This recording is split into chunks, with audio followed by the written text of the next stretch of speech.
இந்த ஃபோன் வந்து உங்களோட நேரத்தை திருடல, அதை விட மிகப்பெரிய ஒன்றை திருடுது. அது என்னன்னு கேட்டா உங்களோட கவனம். ஏன்னா கவனம் இருக்கிற இடத்துக்கு தான் உங்களோட எனர்ஜி போகும், உங்களோட வாழ்க்கையும் போகும். உங்களோட ஆழ்மனம் சிந்திக்கிற திறனையே இழக்குது. இந்த மாதிரி பழகிட்டா நம்மளால எப்படி ஒரு புத்தகத்தை படிக்க முடியும்? ஒரு கருத்தை ஆழமா எப்படி உள்வாங்க முடியும்? ஒரு விஷயத்துல முழு கவனத்தை எப்படி நம்மளால செலுத்த முடியும்? எப்படி ஒரு பெரிய பெரிய கனவை வந்து நினைவாக்க முடியும்? பணத்தை இழந்தா கூட நம்ம திரும்ப சம்பாரிச்சுக்கலாம். ஆனா அந்த கவனத்தை இழந்தோம் அப்படின்னா நம்ம வாழ்க்கையே இழந்துருவோம். The Seventh Sense.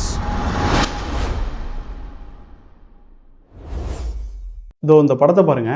இதுல ஒருத்தர் என்ன பண்ணிட்டு இருக்காரு அப்படின்னா உட்காந்து செல்போன் பார்த்துட்டு இருக்காரு. ஆனா நம்ம அவரோட முகத்தை பார்க்க போறதில்ல, அவரோட ஆழ்மனம் எப்படி இருக்கு அப்படின்றத நம்ம பார்க்க போறோம். நீங்க போன் பார்த்தாலும் உங்களோட ஆழ்மனம் இந்த மாதிரிதான் இருக்கும். நான் போன் பார்த்தாலும் நம்மளோட ஆழ்மனம் இந்த மாதிரி தான் இருக்கும். ஒரு சிகப்பு கலர்ல குழப்பமா இல்ல ஒரு நெகட்டிவான மைண்ட் செட்ல ஏதோ ஒரு மாதிரியான மைண்ட் செட்ல தான் இருக்கும். ஆனா இப்ப இங்க ஒருத்தர் இவரோட படத்தை பாருங்க. இவர் சூதாட்ட விடுதியில ஒரு கேம் விளையாண்டுருக்காரு, கேசினோ கேம் விளையாண்டுருக்காரு.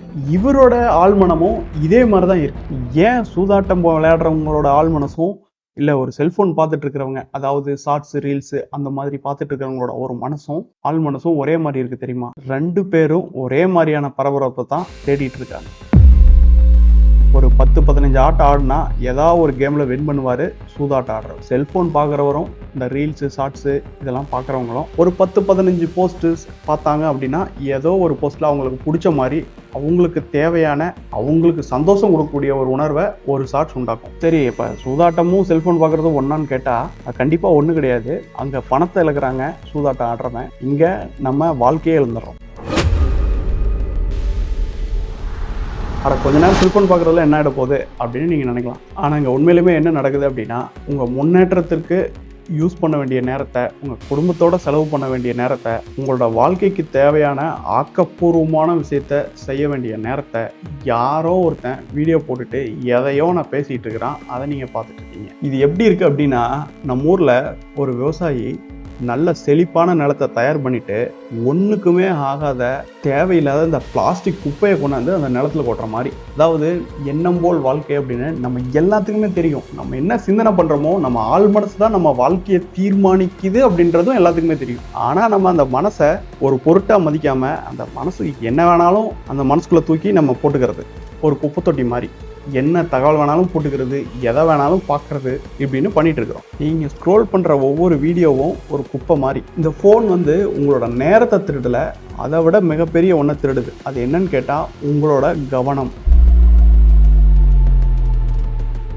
ஏன்னா கவனம் இருக்கிற இடத்துக்கு தான் உங்களோட எனர்ஜி போகும், உங்களோட வாழ்க்கையும் போகும். அதாவது ஒரு நாள், ஒரு வாரம், மாத கணக்கில் இல்லை வருஷ கணக்கு அப்படின்னு முழுசாக எடுத்து பார்த்தீங்க அப்படின்னா நேரம் வீணாக போகலை, நம்மளோட வாழ்க்கை தான் கை நழுவி போயிட்டுருக்கு அப்படின்ற உண்மை நமக்கு புரிய வரும். 10 செகண்டுக்கு ஒரு தடவை நமக்கு மனசுக்குள்ள அந்த டோபமைன் ஹிட், ஒரு தூண்டுதல், சூப்பர்ப்பா அப்படின்னு ஒரு தூண்டுதல் கிடைக்கிறதுனால உங்களோட ஆழ்மனம் சிந்திக்கிற திறனையே இழக்குது. இந்த மாதிரி பழகிட்டா நம்மளால எப்படி ஒரு புத்தகத்தை படிக்க முடியும்?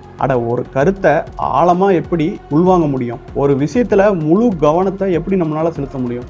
எப்படி ஒரு பெரிய பெரிய கனவை வந்து நினைவாக்க முடியும்? குடும்பத்தோட பேசுறது போர் அடிக்கும், வேலை செய்யறது போர் அடிக்கும், புத்தகம் படிக்கிறது போர் அடிக்கும், எல்லாமே போர் அடிக்க ஆரம்பிக்கும். ஏன்னா நிஜ வாழ்க்கை அப்படின்றது ரீல்ஸ் வேகத்துல அப்படியே சும்மா பரபரன்னு பறக்கவே பறக்காது. ஒரே வார்த்தையில சொல்லணும் அப்படின்னா முந்தி போர் அடிச்சு ஒரு சலிப்பா இருந்தா மனுஷன் போனை பார்த்துக்கிட்டு இருந்தான்.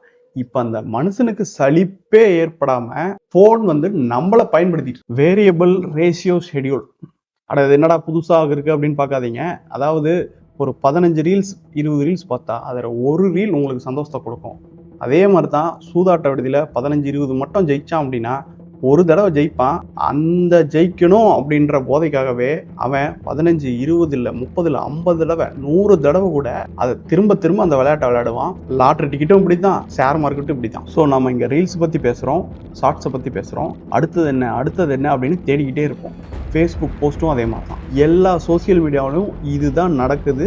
இந்த மாதிரி தான் டிசைனும் பண்ணி வச்சிருக்காங்க. இப்போ இன்னொரு ஆபத்தான விஷயத்த சொல்கிறேன். நீங்கள் எதுக்கு சிரிக்கிறீங்க, எந்த போஸ்ட்டை அதிகமாக பார்க்குறீங்க, நீங்கள் என்ன உணர்வில் இருக்கீங்க அப்படிங்கிறது எல்லாத்தையும் வந்து பேக்ரவுண்டில் அல்காரிதம் ரெக்கார்ட் பண்ணி வச்சுட்டு, நீங்கள் எப்பேற்பட்ட ஆளோ உங்களுக்கு தகுந்த மாதிரி பொருள்களுக்கு உண்டான விளம்பரத்தை காட்டுது, கண்டென்ட்டையும் காட்டுது. எந்த கண்டென்ட்டை கொடுத்தா நீங்கள் அடிமையாக இருப்பீங்களோ அதை தேடி தேடி கண்டுபிடிச்சி காட்டுது. சும்மா ஒரு போர் அடிக்கும், டக்குன்னு எடுத்து பார்க்கலாம் அப்படின்னு போவீங்க, 2 மணி நேரம் 3 மணி நேரம் காணாமல் போயிடும். ஐயோ அப்படின்ட்டு நம்ம இவ்வளோ நேரம் ஃபோன் யூஸ் பண்ணிட்டோமா அப்படின்னு ஒரு குற்ற உணர்ச்சியில் சிக்கிக்குவீங்க. ஸோ இந்த மாதிரி சிக்கிக்கிட்டீங்க அப்படின்னா மனம் அப்படின்றது இந்த மாதிரி சிவப்பு கலராக மாறிடும். அதாவது நெகட்டிவாக, குழப்பமாக, அமைதி இல்லாமல் இருக்கும். நான் எப்பவுமே இப்படி தான் அப்படின்னு நீங்கள் ஃபீல் பண்ண ஆரம்பிச்சிங்க அப்படின்னா அதே உணர்ச்சியை வலுப்படுத்த ஆரம்பிக்கும். ஸோ அந்த குற்ற உணர்ச்சி அப்படின்றத முதல்ல தூக்கி போடுங்க.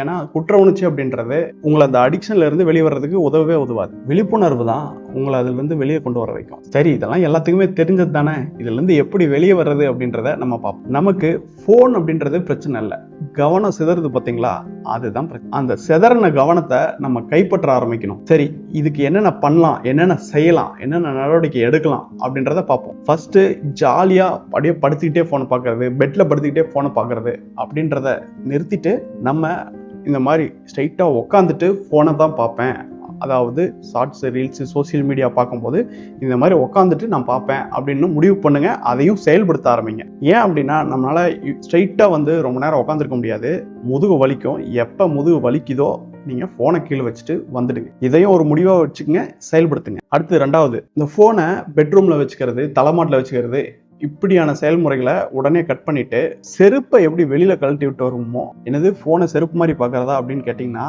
போனும் செருப்பும் ஒண்ணுதான். செருப்பு மாதிரி நீங்க போனை உங்க பெட்ரூம்ல வைக்காம வேற ஒரு ரூம்ல வச்சுட்டு தூங்க போறது, இல்ல ஹால்ல சார்ஜ் போட்டு தூங்க போறது, இந்த மாதிரியான வேலைகளை கடைபிடிங்க. அதாவது போன் உங்க பக்கத்துலயே இருக்கக்கூடாது. அப்புறம் நோட்டிபிகேஷன்ஸ், தேவையில்லாத நோட்டிபிகேஷன்ஸ், இந்த சவுண்டு டைங் அப்படின்னு வர்றது, கிளிங் அப்படின்னு வர்றது, இந்த நோட்டிபிகேஷனை சவுண்ட் ஆஃப் பண்ணுங்க. நோட்டிபிகேஷன் வர்றதை கூட நீங்க ஆஃப் பண்ணி வைங்க. அடுத்தது, இந்த ஸ்கிரீனை பிளாக் அண்ட் ஒயிட் பண்ணிடு. சோசியல் மீடியாவுக்கு டைம் ஃபிக்ஸ் பண்ணுங்க. உடனே நான் இன்னிலிருந்து சோசியல் மீடியாவை கட் பண்றேன்னு சொல்லிட்டு முற்று முழுசா மாறிடாதீங்க. ஏன்னா அது ஒரு அழுத்தமாவே மாறிடும். தினமும் ஒரு 1/2 மணி நேரம் நான் இதுக்காக ஒதுக்குறேன், ஒரு 6 மணிலிருந்து 6:30 வரைக்கும் பார்க்குறேன் அப்படின்னு டைம் போட்டு அந்த டைமரை ஆன் பண்ணிட்டு நீங்க சோசியல் மீடியா பார்க்க ஆரம்பிங்க. அடுத்தது, நிறைய தடைகளை உருவாக்குங்க. அதாவது நீங்க ஈஸியா அப்படியே எடுத்து கரெக்டாக முன்னாடியே அந்த யூடியூபோ, ஃபேஸ்புக்கோ, இன்ஸ்டாகிராமோ வச்சு எடுப்பீங்க. டக்குன்னு ஆன் பண்ணி நீங்கள் பார்த்துருவீங்க. ஆப்பை எல்லாம் இந்த ஷார்ட்கட்ஸ் எல்லாம் டெலிட் பண்ணுங்க. ஆப்பை மறைச்சு வைங்க. பாஸ்வேர்டு போட்டு தான் உள்ளே போகிற மாதிரி பண்ணுங்க. இல்லை மொத்தமாக எல்லாத்தையும் அன்இன்ஸ்டால் பண்ணிட்டு ப்ரௌசர், கூகுள் குரோம் ப்ரௌசரில் போய் லாகின் பண்ணுற மாதிரி ஸோ இது எல்லாமே அதை ரீச் பண்ணுறதுக்கு தடைகளை ஏற்படுத்துது. அதாவது 7 மலை 7 கடல் தாண்டி தான் நீங்கள் இந்த சோசியல் மீடியாவை ரீச் பண்ணணும் அப்படின்னு நீங்கள் ஃபிக்ஸ் பண்ணிக்கங்க. எவ்வளவு கஷ்டப்பட்டு அங்கே போகிறீங்களோ சீக்கிரமாக வெளியே வந்துடுவீங்க. மொத்தமாக அந்த பழக்கத்துலேருந்து வெளியே வந்துடுவீங்க. வெளியே வர்றதுக்கு இந்த மாதிரியான ஐடியாக்களை நீங்கள் செயல்படுத்துங்க, கடைபிடிக்க ஆரம்பிங்க. சரி, இப்போ நிப்பாட்டியாச்சு. நம்ம அடுத்து என்ன பண்ணணும் அப்படின்னா, இந்த செல்ஃபோனை உங்களுக்கு உதவி செய்கிற ஒரு கருவியாக மாற்றணும். எப்போ திறந்தாலும் இந்த செல்ஃபோனை நம்ம எதுக்கு எடுக்கிறோம், என்ன யூஸ் பண்ண போகிறோம் அப்படின்ற தெளிவான நோக்கம் வேணும். ஒரு ஆடியோ புக்கு, பாட்காஸ்ட், புதுசாக ஒரு திறமையை கற்றுக்கிறது, உங்களுக்கு ஏதாவது யோசனை வந்திருக்கும், நல்ல நல்ல யோசனைகள் வந்திருக்கும், செயல்படுத்தலாம், இதை பண்ணலாம், அதை பண்ணலாம், அதெல்லாம் வாய்ஸ் ரெக்கார்ட் பண்ணுறதுக்கு இந்த மாதிரி விஷயங்களுக்கு உபயோகிக்க ஆரம்பிங்க.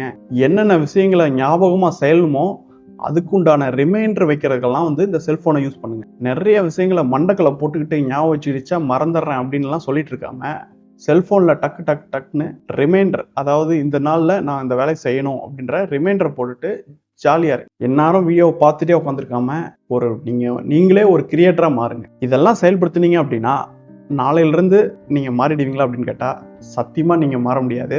ஏன் அப்படின்னா, ஒரு பழக்கம் அப்படின்றது நம்ம ஆழ் மனதுல பேசல் கேங்லியா அப்படின்ற ஒரு அமைப்பு தான் இந்த பழக்க வழக்கம் மையம் அதுதான் கையாளுது. அது அவ்வளோ ஈஸியா டக்குன்னு மாறிடாது.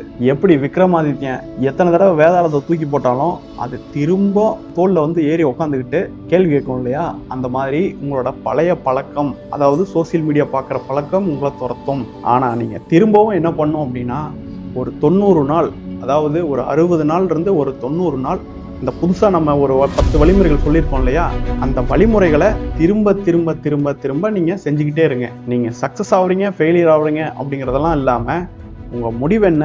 இதை வந்து நீங்கள் பிளைண்டாக 90 நாள் செஞ்சுக்கிட்டே இருக்கணும். அப்படி செஞ்சுக்கிட்டே இருக்கும்போது இது ஒரு பழக்கமாக மாறும். அந்த பழைய பழக்கம் அப்படின்றது அழிஞ்சு போகும். இதுதான் வந்து ஒரு கீ பாயிண்ட், உண்மையான மாற்றத்துக்கான கீ பாயிண்ட். சரி, நல்ல விஷயங்களுக்காக செல்ஃபோனை பயன்படுத்துனதுக்கு அப்புறம் என்ன சொல்லணும் அப்படின்னா, நான் என்னோட செல்ஃபோனை என்னோட முன்னேற்றத்துக்காகவும் என்னோட நன்மைக்காகவும் நான் சூப்பராக அற்புதமாக பயன்படுத்திட்டு இருக்கிறேன் அப்படின்னு ஒரு அஃபர்மேஷனை நீங்கள் ஒவ்வொரு தடவை செல்ஃபோனை நல்ல விஷயத்துக்கு பயன்படுத்தி முடிச்சுட்டும் சொல்லிக்கோங்க உங்கள் மனசுக்குள்ளேயே. ஆனால் நீங்கள் ஒரு உண்மையை புரிஞ்சுக்கணும், இந்த செல்ஃபோன் அப்படின்றது எப்படி இருக்குது அப்படின்னா ஒரு பெரிய ஒரு சீன பெருஞ்சோறு மாதிரி நின்றுட்டு இருக்கு. உங்களோட கனவுக்கு நடுவில் நிற்குது, உங்களோட திறமைக்கு நடுவில் நிற்குது. அந்த பிரபஞ்சம் சக்தியை வந்து உங்களுக்கு கொடுக்குது.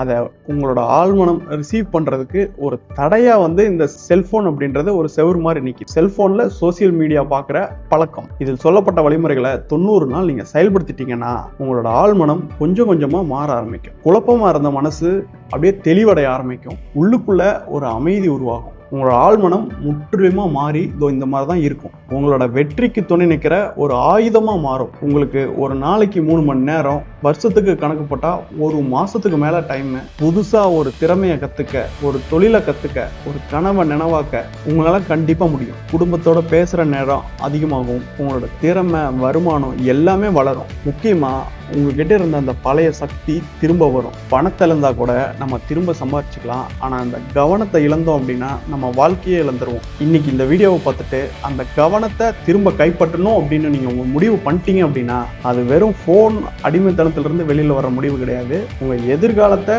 திரும்ப கைப்பற்றக்கூடிய ஒரு முடிவு, உங்களோட ஆழ்மனதோட கண்ட்ரோலை திரும்ப கைப்பற்றக்கான ஒரு முடிவு. அந்த முடிவு இப்போ இந்த நிமிஷத்துலேருந்தே தொடங்கட்டும். சிறப்பாக செயல்படுத்துங்க. உங்களோட வாழ்க்கை கண்டிப்பாக மாறும். நன்றி நண்பர்களே.